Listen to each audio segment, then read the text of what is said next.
आज इस press conference में आप सब लोगों का स्वागत है। और आज का जो सबसे महत्वपूर्ण विषय है, आप सब समझ रहे हैं उस चीज़ को, वह है अध्यापक भर्ती परीक्षा को लेकर। यह परीक्षा 24, 25 और 26 अपने निर्धारित तिथि और कार्यक्रम के अनुसार आयोजित की जाएगी। इसमें किसी को कोई संशय नहीं होना चाहिए। फिलहाल के हिसाब से वो अपने निर्धारित कार्यक्रम के हिसाब से ही वो आयोजित की जाएगी।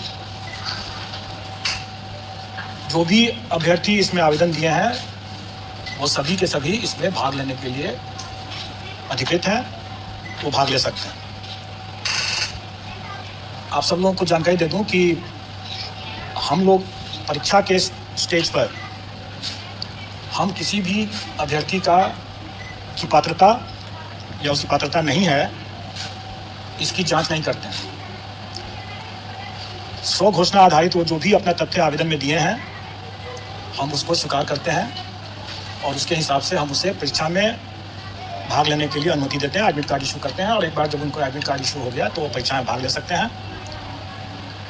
और डॉक्यूमेंट वेरिफिकेशन का जब स्टेज आता है, उस समय हम चेक करते हैं कि वो जो दावा किए हैं कि वो योग्य हैं, पात्र हैं, उसके बारे में उनके डॉक्यूमेंट वेरिफिकेशन के समय में हम चेक करते हैं। अब यहाँ पर आप लोग जरूर पूछेंगे और सब लोगों को ये संशय है कि बीएड वालों के केस में स्पष्ट कुछ नहीं होना चाहिए कि स्थिति क्या है। देखिए, आप लोगों ने माननीय सर्वोच्च न्यायालय का जो आदेश देखा होगा, उसके पेज 45 में अंतिम पैरा में स्पष्ट लिखा हुआ है कि राजस्थान गवर्नमेंट ने बीएड अभ्यर्थियों से आवेदन नहीं लिया, उनको रोक दिया आवेदन देने से। ये गलत हुआ, क्योंकि उस समय एनसीटी का जो गाइडलाइन था वो प्रभावी था, और जब तक गाइडलाइन प्रभावी है तब तक उसको मानना राज्य सरकार को था। और इस दृष्टिकोण से माननीय उच्च न्यायालय राजस्थान हाईकोर्ट और माननीय सर्वोच्च न्यायालय ने दोनों ने ये कहा कि राजस्थान गवर्नमेंट ने ये गलत किया, उनको आवेदन लेना चाहिए था बीएड अभ्यर्थियों से भी। हमारे मामले में भी वही बात लागू होता है। जिस समय हम लोगों ने आवेदन आमंत्रित किया, उस समय ये बीएड अभ्यर्थी पात्र थे, योग्य थे, और इसलिए उनको आवेदन आमंत्रित करने का मौका दिया गया और उन्होंने आवेदन दिया भी। उसी में आगे माननीय सर्वोच्च न्यायालय ने यह भी आदेश दिया है कि ये एक एस्टैब्लिश प्रैक्टिस है, सेट प्रिंसिपल्स ऑफ लॉ है, कि कोई भी वैधानिक संस्था द्वारा कोई एक वैध विधिवत कोई एक आदेश निर्गत होता है तो वो तब तक प्रभावी होता है जब तक कि वो रद्द नहीं हो जाए किसी कोर्ट के आदेश से या किसी अन्यथा। तो इसका मतलब यह हुआ कि 11 तारीख के पहले वो आदेश प्रभावी था एनसीटी का, और उसमें जो भी अधिकार उस सर्कुलर के बेसिस पर जो भी अधिकार लोगों को मिला, वो अधिकार सुरक्षित है, वो उसमें कोई रुकावट नहीं है। तो इसका मतलब यह हुआ कि जो लोग नौकरी पा लिए पहले से, उनकी नौकरी भी सुरक्षित है। जिन लोगों ने एग्जाम में अपीयर होने का अधिकार प्राप्त कर लिया, उनका वो अधिकार भी सुरक्षित है। तो इसका मतलब यह हुआ कि बीएड के अभ्यर्थी जो हैं वो बेशक एग्जाम में अपीयर हो सकते हैं, क्योंकि उनका यह अधिकार सुरक्षित हो चुका है। लेकिन यह अधिकार उनके सिर्फ एग्जाम में अपीयर होने का है, जो कि सुरक्षित है। उसके फल पर उनका अधिकार अभी नहीं बना है।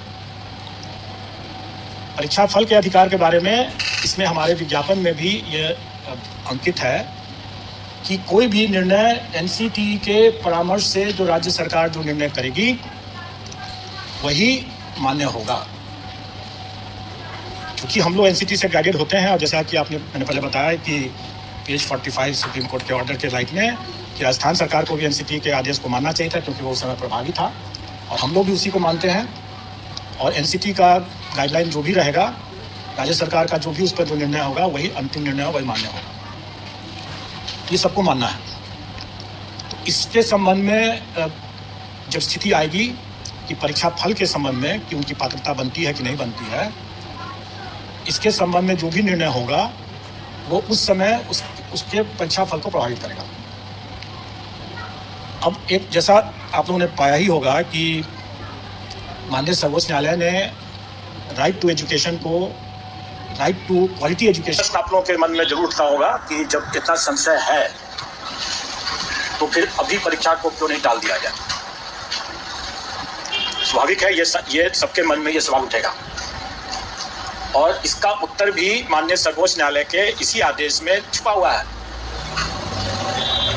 माननीय सर्वोच्च न्यायालय ने ये अपने पेज 35 से 36 में ये कहा कि जब आपके पास में डिप्लोमाधारी पर्याप्त संख्या में उपलब्ध थे तो आपको बीएड के साथ, ब्रिज कोर्स के साथ उसको अलाउ करने का कोई औचित्य नहीं था। ये साफ साफ उसमें लिखा हुआ है कि, और इसी कारण से भी ये रद्द हुआ, क्योंकि आपको याद होगा, जानकारी होगी कि केवीएस ने शिक्षकों की कमी के कारण से यह प्रस्ताव मांगा था, किया था, यह अनुरोध किया था, जिसको एनसीटी ने मान लिया। लेकिन राजस्थान के मामले में सुप्रीम कोर्ट की यह तीखी टिप्पणी है कि जब आपके पास में वहां पर पर्याप्त संख्या में अभ्यर्थी मौजूद थे डिप्लोमाधारी, तब फिर यह ब्रिज कोर्स करके बीएड को शामिल करने का क्या औचित्य है? अगर हम यही कहें कि हमारे पास जब पर्याप्त संख्या में डिप्लोमाधारी अभ्यर्थी उपलब्ध हैं तो परीक्षा को स्थगित करने का क्या औचित्य है? तब तो क्या हम ये क्या ये माननीय न्यायालय का मानना नहीं माना जाएगा कि हम जानबूझ करके, जबकि माननीय सर्वोच्च न्यायालय ने कह दिया साफ साफ कि आपके बीएड अभ्यर्थी नहीं एलिजिबल है इसके लिए, तब उनके लिए आपकी प्रतीक्षा करते हुए आपने डिप्लोमाधारी के अधिकार का क्यों हनन किया? इसलिए हम डिप्लोमाधारी के अधिकार का हनन नहीं करेंगे, माननीय सर्वोच्च न्यायालय के अवमानना का भागी नहीं बनेंगे।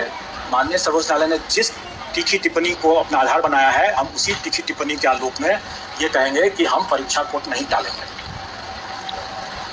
हम डिप्लोमाधारी हमारे पास पर्याप्त संख्या में है, 3,80,000 से ज़्यादा हमारे डिप्लोमाधारी प्राथमिक शिक्षक के लिए अभ्यर्थी हैं। कई ऐसे बीएड वाले भी हैं जो कि डिप्लोमा भी प्राप्त किए होंगे, लेकिन उन्होंने शायद अपना बीएड ही लिखा होगा।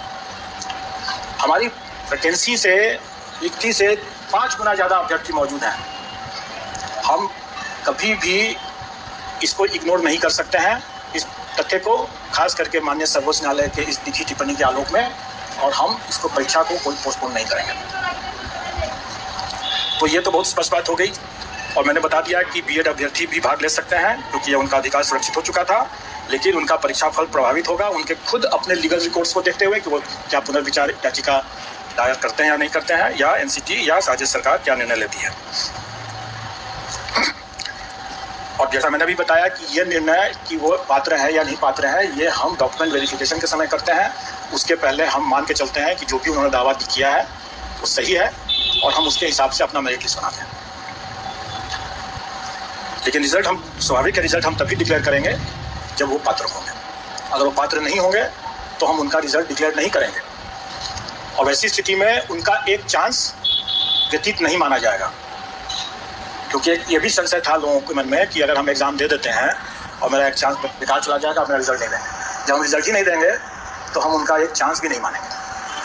लेकिन ये तब की स्थिति में है जबकि कोई संशय रहता है, जैसे मुझे भी अभी संशय है कि पात्र है कि नहीं है, या क्या वो लीगल रिकॉर्ड्स रहते हैं।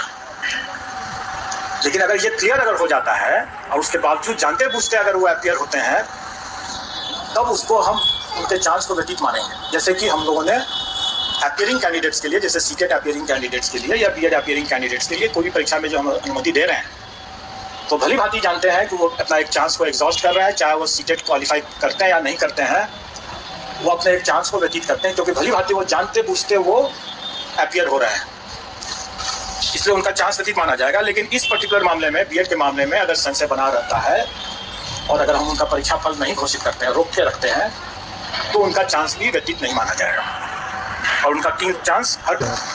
ये तो अब मैंने जो बता दिया, जो कि लोग तरह तरह के अटकलबाजी लगाते हैं, और एक तरह से जो अभ्यर्थियों के शुभचिंतक हैं, तो वही है, इसके क्वेश्चन के पैटर्न, इसके स्टैंडर्ड्स, इन सब चीज़ों का कोई पूर्वोदाहरण नहीं उपलब्ध है। तो हम तैयारी करने में थोड़ी कठिनाई हो रही है, इसलिए इसमें से नेगेटिव मार्किंग को हटा दिया गया। इस पर सरकार का भी अनुरोध है, और कमीशन ने इस पर विचार करते हुए इस बार के लिए नेगेटिव मार्किंग को हटा दिया है। तो जो चूँकि हमारे क्वेश्चन पेपर्स पहले से मुद्रित हो चुके हैं, उसमें लिखा हुआ होगा कि नेगेटिव मार्किंग भी है।